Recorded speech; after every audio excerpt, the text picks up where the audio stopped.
from Fargo and serving you on TV, online, and on the go. This is Valley News Live at 6. Knowing that there's already been trouble, the state of North Dakota is sending National Guard soldiers to the protest site of a pipeline project. Good evening, everyone. Thanks so much for joining us this evening. Governor Jack Dalrymple made the move to bring in the Guard, but in a limited role. The governor says a small contingent of soldiers will help law enforcement beginning tomorrow, freeing up sheriff's deputies and highway patrol troopers for other duties. Valley News Team's Bo Evans explains. Law enforcement officials will have reinforcements ahead of Friday's anticipated Dakota Access Pipeline court ruling. I have asked General Dorman to make available some North Dakota National Guard personnel to support law enforcement and augment their public safety efforts. The National Guard will be involved only in an administrative capacity, helping to man what was the traffic stop on Highway 1806.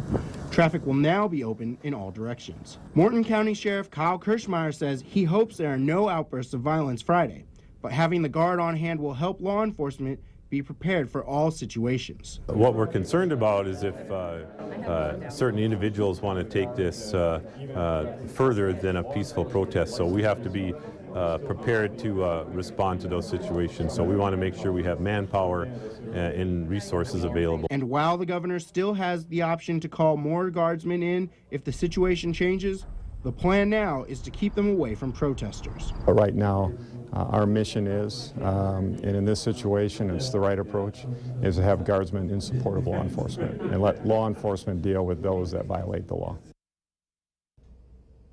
The National Guard soldiers will be stationed at the traffic stop on Highway 1806. That stop will now be reopened and traffic can resume. Remember to like Valley News Live on Facebook. You can follow the latest news, weather, and breaking news updates anytime on your feed. Just search Valley News Live, like our page, and you'll stay informed throughout the entire day. And speaking of days, a beautiful one out there with lots of sunshine, but a few changes are headed our way this evening for some of us. Here's Hutch with a look at our forecast. Hutch? Thanks so much, Andrea. I got to tell you, if you are heading outdoors in the Northern Valley, bring the umbrella. It's another soggy evening there. Showers are exiting the Devil's Lake area, but sliding through the northern Red River Valley into northwest Minnesota. A closer look shows some heavier showers working their way north of Michigan. Carrington seeing a shower of rain moving through as well. And also heading towards Mountain is a shower also that will be moving off to the east. Western Walsh County and heading toward Park River is a heavy shower as well. And then northwest Minnesota, mainly Marshall County, seeing some scattered showers of heavy rain. While we have hit and miss sprinkles in the south, I think the vast majority of us will stay dry. Cooled 60s up to the north and off to the west where the rain showers have been, but elsewhere we'll have 70s for at least a couple more hours. Then after sunset, 60s with cloudy skies here in Fargo. Andrea, we will have a chance of some rain in the overnight here in the FM area. I'll have details on that. It looks like some pretty chilly weather will be heading our way as well. Oh, and tailgaters, I'll have an update on what you can expect for your Saturday morning or afternoon in a moment. And of course, remember that you can stay up to date on the weather conditions where you are anytime on your smartphone or tablet. Just download the Storm Team Weather app to get the latest weather conditions and even follow the radar live. Search VNL Weather in the App Store. 5 crashes in 20 minutes on I-94 this morning, a combination of distracted driving and bright sunshine. This was the scene for many people's morning commute as traffic backed up all the way to Veterans Boulevard on I-94 East. And in the middle of that mess, a motorcycle rear-ended a vehicle, causing even slower traffic. This is hardly a normal morning for interstate traffic, but officials say you just have to pay attention. But a lot of it is there's different styles of drivers out there. Some people are aggressive and really know how to merge and accelerate in the acceleration lane. Some people are much more conservative. And you throw that mix in there, you can get an aggressive driver versus a conservative driver, and just something like that can cause a delay. That other factor, the sunshine, AAA recommends polarized sunglasses and making sure you have a clean windshield, both inside and out. A Detroit Lakes woman was hurt when her SUV hit a semi early this morning. It happened in Becker County. Minnesota State Patrol says the crash happened just before 4 a.m. on Highway 59 north of Detroit Lakes. The victim is identified as 38-year-old Amy Audi. Troops say that she's expected to be okay. The driver of the semi was not hurt. A Monoman man is in critical condition after a crash on Highway 59 this morning. State Patrol says a truck veered off the road, hit a tree just before 7 a.m. The driver, 25-year-old Lance Gordon Peterson Jr., was airlifted to Sanford Medical Center in Fargo. A 21-year-old Crookston man has been charged with trying to strangle his partner. Taylor Maracle faces charges of domestic assault by strangulation and domestic assault. According to court documents, Maracle told police he came home drunk from the bar and got into an argument with his partner about his partner's drug use. A woman has pleaded not guilty to robbery after allegedly trying to steal her way to a pull tab winner. 31-year-old Shandy Como of East Grand Forks faces a Class C felony robbery charge. It happened just after 10 o'clock Friday night at the El Rocco bar in Grand Forks. According to court documents, a gaming employee saw Como walk behind the pull tab station, open it, and grabbed around 15 to 20 pull tabs. The gaming manager says she then tried to leave the bar, but she was stopped by a doorman. If convicted, Como faces a maximum sentence of 5 years in prison. A preliminary hearing on this case is set for next month.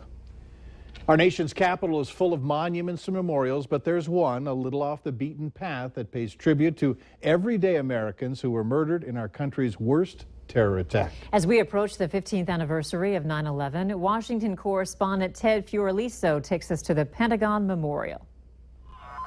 If you're old enough to remember, you'll never forget what happened on September 11th, 2001.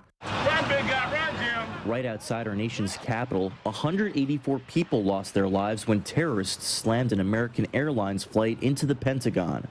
Here, those lives are not forgotten.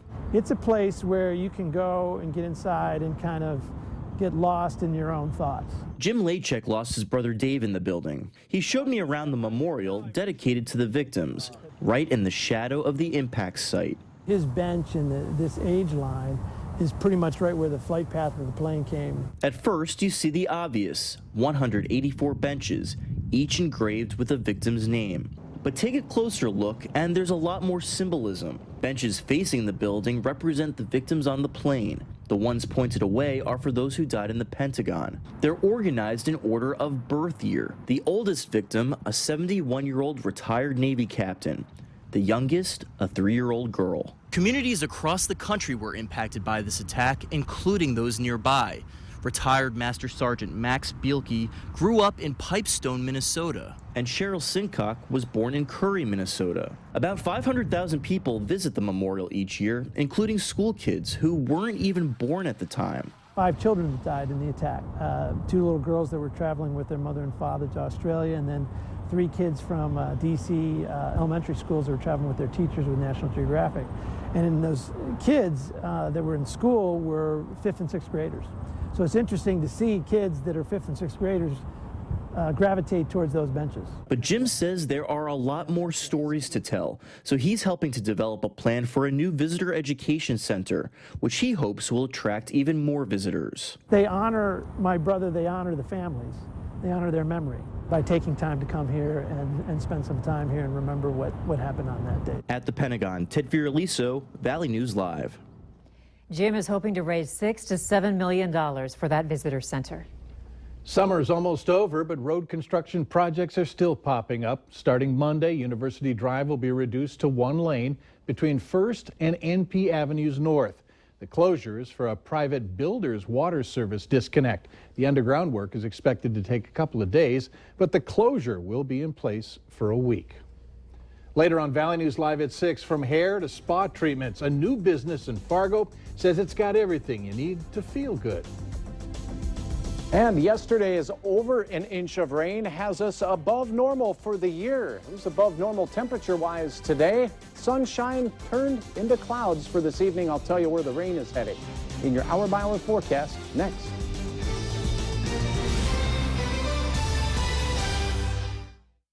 You're watching Valley News Live on TV, online, and on the go. Always on, wherever you are, whenever you need to know. Valley News Live.